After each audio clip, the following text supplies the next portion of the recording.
ഡാ ആ എടാ അവള് നാളെ പോവാ. അതിന് എടാ അവള് നാളെ പോകാണെന്ന്. പോട്ടടാ, നിന്നെ നല്ല രീതിയിൽ തേച്ചൊട്ടിച്ച് പോയുള്ളല്ലോ അവള്. പോട്ടെ, പോണേ പോട്ടെ. എടാ എന്നാലും എന്നാലെന്ത് ഒരു വിഷമം. നിങ്ങൾ തമ്മിലുള്ള ഫ്രണ്ട്ഷിപ്പ് ഒക്കെ എനിക്ക് മനസ്സിലാവും.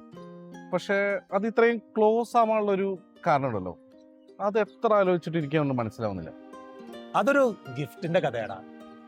ഞാൻ ദുബായിൽ വന്നപ്പോ ആദ്യമായിട്ട് എൻ്റെ കൂടെ കൂട്ടുകൂടിയത് അവിടെ. അന്ന് അവള് തന്ന ആ ഗിഫ്റ്റ്, അതിന്റെ ഫീല്. ഇക്ക സിയയുടെ സ്പെഷ്യൽ ഫ്രാഗ്രൻസ് പറയണം. ഓക്കെ.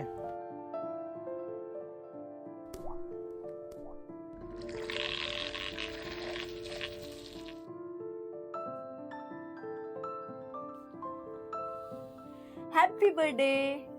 Thank you. ഇതൊരിക്കലും നീ സ്മെല്ല് ചെയ്താല് സിയ പെർഫ്യൂംസും എന്നെയും നീ ലൈഫിൽ ഒരിക്കലും മറക്കില്ല. Thank you so much. പോവാട്ടോ, ഇനി ഇങ്ങോട്ടേക്കില്ല.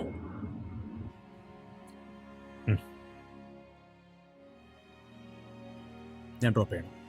വേണ്ട, വണ്ടിയുണ്ട്. 10 വർഷം എത്ര പെട്ടെന്നാ പോയല്ലേ. ഇനി വേറെ ഏതോ രാജ്യത്ത് പോട്ടെ. നമ്മുടെയൊക്കെ ഫോണില് പല പല പേരുകൾ സേവ് ചെയ്യുന്ന ഒരേ ഒരു നമ്പർ ഉണ്ടാവും.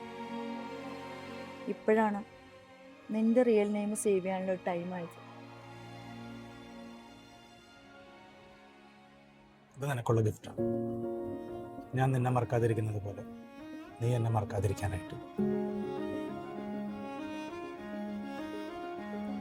പോട്ടെ.